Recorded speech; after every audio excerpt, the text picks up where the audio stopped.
There's a version of you that already started, already sent it, already said it, already did the thing. You just didn't become him. And here's what nobody's told you. It wasn't a lack of confidence that stopped you. It was the opposite. Wait, what?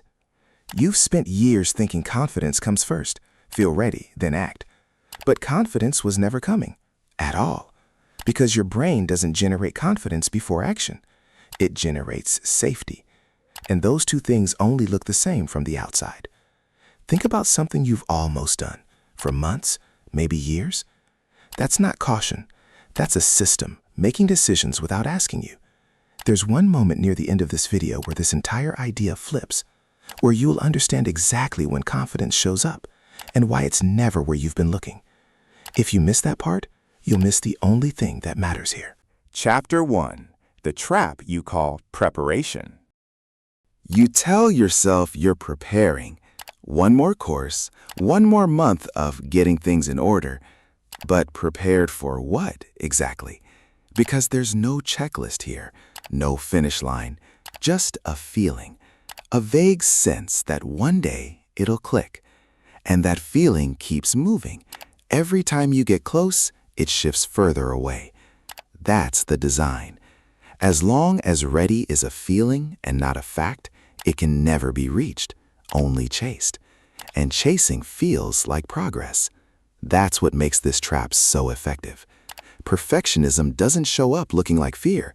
It shows up looking like standards. I just want to do it right. Sounds reasonable. But notice what it produces. Nothing. For months, sometimes years. Chapter 2. The Hidden Algorithm. Your brain isn't choosing between comfort and growth.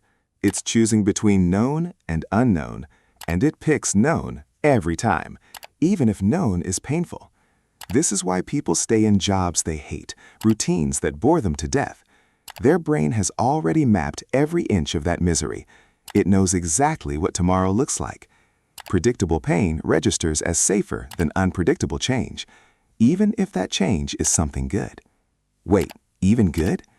Yes, fear of failure gets all the attention, but fear of success runs just as deep. Success means new responsibilities, new versions of yourself you've never managed before. And new, to your brain, still reads as threat. So it'll find a reason to delay, and dress that reason up so well, you'll believe it's wisdom. Chapter 3. Why you keep waiting. Once things calm down, once the timing's better, then I'll start. That moment never comes. Somewhere you already know that, but you keep thinking it anyway. Because thinking feels like movement.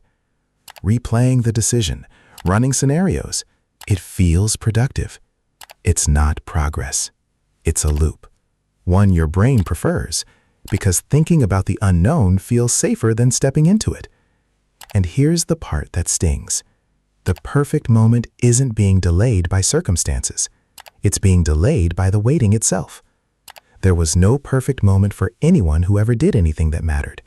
There was just a moment they stopped waiting for one. Chapter 4. The order you've had backwards.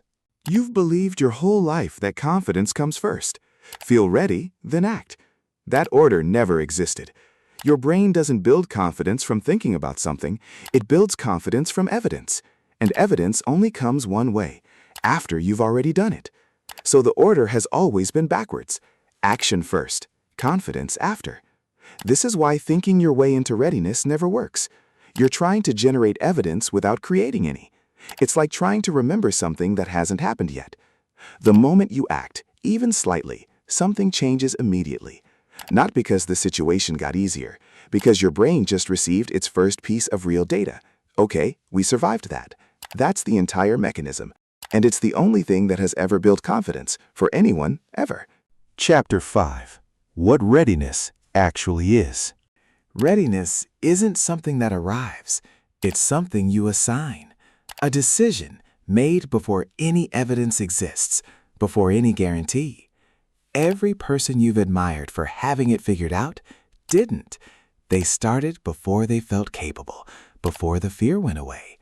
The fear didn't disappear before they moved. It disappeared because they moved. You're not missing some internal switch everyone else found. You're waiting for a switch that was never wired into anyone, not even them. Chapter 6. The Readiness Myth. Every day you wait for readiness, you're not avoiding risk. You're avoiding the only thing that could remove the fear: action. The thing you're protecting yourself from is the cure. And the longer that loop runs, the more your brain collects evidence for a quieter belief. I'm not the kind of person who does this.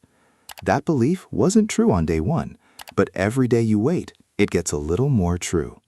The good news? That teaching works both directions. One small action, and it starts reversing. Chapter 7. The Final Piece. You will never feel 100% ready. Not for this, not for anything. That's exactly why most people never start. They're waiting for permission that was never going to arrive. The people who move forward didn't feel more ready than you. They just stopped waiting to feel it. Not confidence, not certainty, just moving while still scared, still not ready. And somehow, that's enough. You were never waiting to feel ready. You were waiting for permission you were always allowed to give yourself.